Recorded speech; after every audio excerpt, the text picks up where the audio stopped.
Ngasigi oipa latest update khara thamjage Manipur ki nauna chief secretary oina hapkhraba Prasan Kumar Singha ngarang nungthin pung amarom tarakpa matamda Imphal gi bid TKDG International Airport ta thungkhre Zeribam the accident thokpada CRPF president taramathoi sokle Kuki terrorist singna drone sinaduna kangsupta leiriba MR gi post tamna bomb ani thadarakre Senapati da gari ama accident thokpada miyo amba laikidre amana sokle hairi Nakan amaromda hauzik lilong sajing haitharaga langthapanda car ama accident thokre makha taba pau ngaiminasi gari tamna thaubiyu Jan Jiban Mission Project ki thabok suba sinmi singi pipam thokpa lupa kor taragi khusuman gi mahutta lupa lak tara khakta pirak khibabu yaningde haiduna National Highway 37 da kaukhiba economic blockade makha tana sathakre Kangsupta pau nuaitaba aire phagi jugai amuk nahak lebasiko ireisa sa section C haina arambai tengon gi PRO rapid mangang khairak pamna thamakli Ningon singna khangba kanba madi amatoi beki thauna lingjet leirabadi tangdurita batlamdam ama oigani Gobindas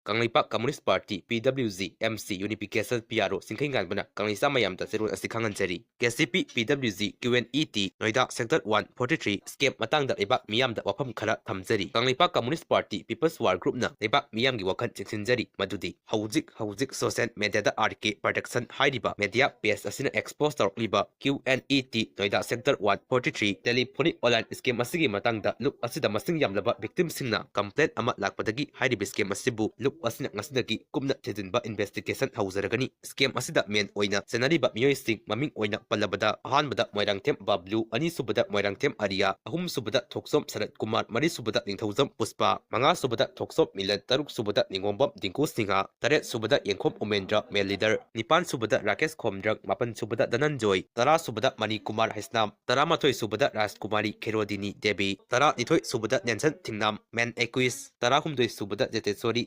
lakpam tara mari subada ingudam sanathoi chanu tara manga subada ningthauzam Lakshmi Devi tara taruk subada sector mayum Odi Kumar Singha tara taret subada Arya Moirangthem tara nipat subada Koko tara mapan subada AB Yumnam kun subada Omendro Yengkhom kun mathoi subada Boris Salam kun nithoi subada CS Moirangthem kun humdoi subada Kennedy Singha kun mari subada Moirangthem Arya Barta Singha kun manga subada Amom Parvin kun taruk subada Regan Moirangthem kun taret subada Nika Singha mathakta panjeriba nupa masa nupi masa sing asigi mama mapa oibasingna athuba matamda isa sing Noida dagi kauthokpiduna lup asida numit humni gi manungda changjarknaba lup asina haizari lupna phangba pauda hairiba mi khara asina QNET kouba company ma establish tawraga chamjaraba lebak asigi naha singda thabak phangangani hairaga Noida da kauraga candidate singdagi sel lawraga scheme masti chalaibani maram asna lupna scheme asigi matangda task force ama sembaga donana masida chenariba scammer sing asibu asum aran gi matung ina charak pinaba investigation hauzari aduna luma thajariba matam asdagi nongma thengthadana lupta angang singi mama mapa oiba oibi singna changjarakadabani haina siron asi lebak miyamda media gi khutangda khanganjari